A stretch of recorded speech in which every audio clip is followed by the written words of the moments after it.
Hello ladies and gentlemen, and welcome back to the channel. I am CNW1015, and welcome back to another history video that nobody asked for. So, I don't know if you guys remember in the Q&A video, I said that my favorite steam locomotive was New York Central number 999. So, in today's video, I've decided I'm going to cover the history and the tale, for say, of New York Central number 999. So, without a further ado, let's jump right into this. So, in the 1890s, the New York Central Railroad was in need of a locomotive that could travel at high speeds to pull the railroad's passenger trains, and more specifically, the railroad's crack train, the Empire State Express. So, in 1893, the New York Central's West Albany shops produced a 440 with monstrous 86-inch drivers. The locomotive would be numbered the 999, and would be brilliantly fitted out with a polished boiler jacket, brass fittings, and a very ornate wooden cab.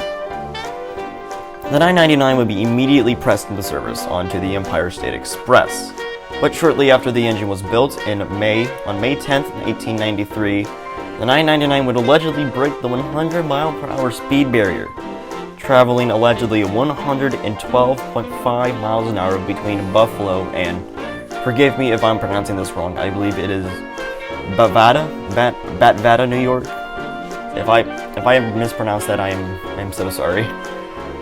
Anyway, so yeah, the record is still debated to this day as the only real proof that the engine ever traveled 100.12 miles an hour was done by pocket watch timings between mile markers, and for many people this dismisses the claim. This is what makes them dismiss the claim completely, and for others this solidifies it. So yeah, the only proof was pocket watch timings between mile markers, and it is most likely that 999 did not reach that record.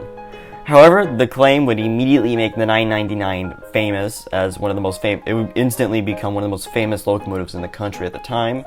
And because of this, the New York Central would place the 999 on display at the World's Columbian Exposition in Chicago as the fastest train in the world. So, after the fair, the 999 would return to service on the New York Central, pulling the Empire State Express. But the engine would become prone to wheel slip on longer trains, so the locomotive would be rebuilt with 70-inch drivers in the 1910s. And in 1913, the 999 would be renumbered to 1086, and would be relegated to primarily yard duties as trains were getting bigger and heavier and more, let's say, more modern locomotives were taking over the Empire State Express, like Atlantics and 10-wheelers. And also, sometime in the 1920s, the 999 would be rebuilt with a larger boiler and a new tender. But in 1927, the locomotive would be renumbered back to 999 for the Fair of the Iron Horse, hosted by the Baltimore and Ohio Railroad. After this fair, the locomotive would be put on display across the country and would tour all over the country and such. And the engine would be present at both the New York Central 1939-1940 World's Fair and the Chicago Railroad Fair of 1948 to 1949, where it would be a part of the Wheels a Rollin' show, which was basically just a big stage play with trains, which I think is pretty cool. There's the famous 999 of the New York Central and Hudson River Railroad, the fastest locomotive in the world, faster than anything else on wheels.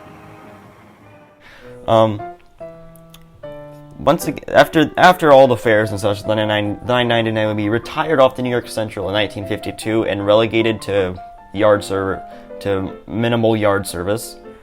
In 1962, the New York Central would donate the 999 to the Chicago Museum of Science and Industry, where it would take them about 7 years to deliver it to the museum, because the engine would not be delivered to the Chicago Museum of Science and Industry until 1968. But yeah, after it arrived at the Chicago Museum of Science and Industry, the locomotive would be placed on outdoor display, where it would be exposed to the elements for about 20 years or so. But in 1994, the locomotive would be moved inside the museum's main hall with many of its other artifacts, as the museum had just undergone a major renovation. Today, the 999 remains one of the most famous 440s in the country, I would say, along with the with like Jupiter and 119 and all that. I'd say it's up there with them. The locomotive is still on display at the Chicago Museum of Science and Industry, where it is viewed and visited by thousands of people each and every year. Well, ladies and gentlemen, I hope you all have enjoyed this video.